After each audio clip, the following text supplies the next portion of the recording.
Je vous présente la mise en place d'un implant d'interposition en pyrocarbone, le pyrocardan, pour le traitement d'une arthrose scapho-trapézo-trapézoïdienne, ici chez cette patiente de 53 ans qui garde des douleurs malgré un traitement médical bien conduit et une arthrose STT sévère.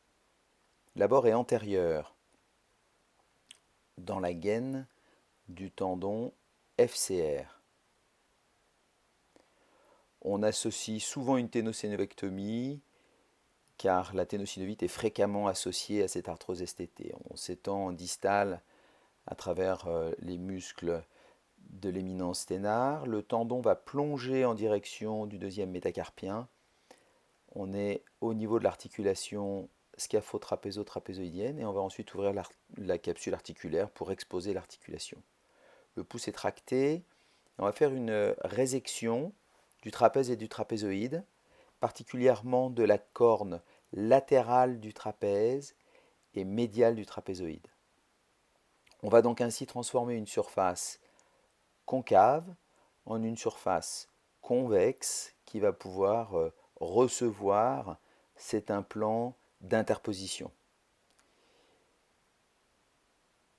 Alors la résection elle est progressive avec une petite scie oscillante. En distal, il n'est pas toujours très simple de repérer le trapézoïde. Cette résection doit être relativement minimaliste.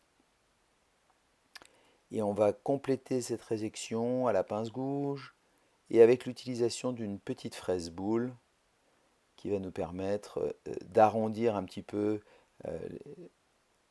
le trapèze et le trapézoïde afin de bien transformer en une surface convexe. Voilà. Donc l'évolution progressive, l'exposition et la réalisation de cette arthroplastie de résection au niveau du trapèze et du trapézoïde.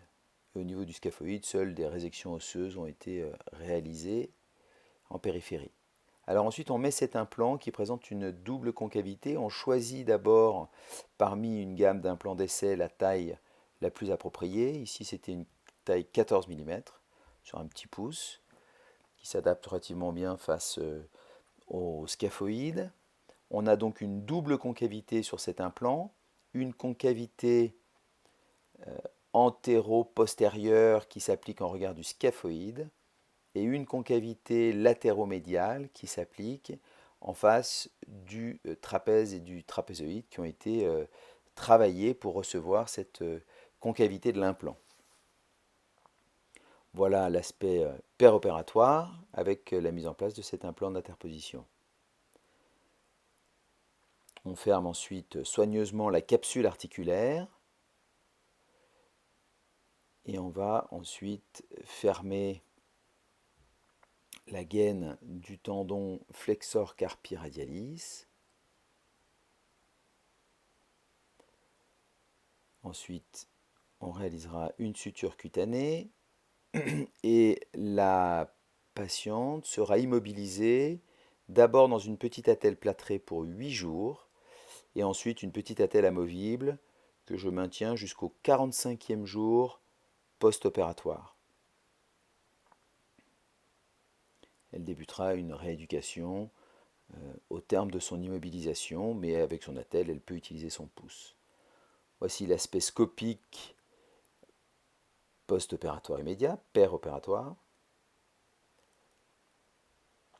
Donc seul n'est visible que le noyau de graphite et ensuite on va mobiliser le poignet et on voit que l'implant suit le mouvement du scaphoïde. Voilà, merci de votre attention.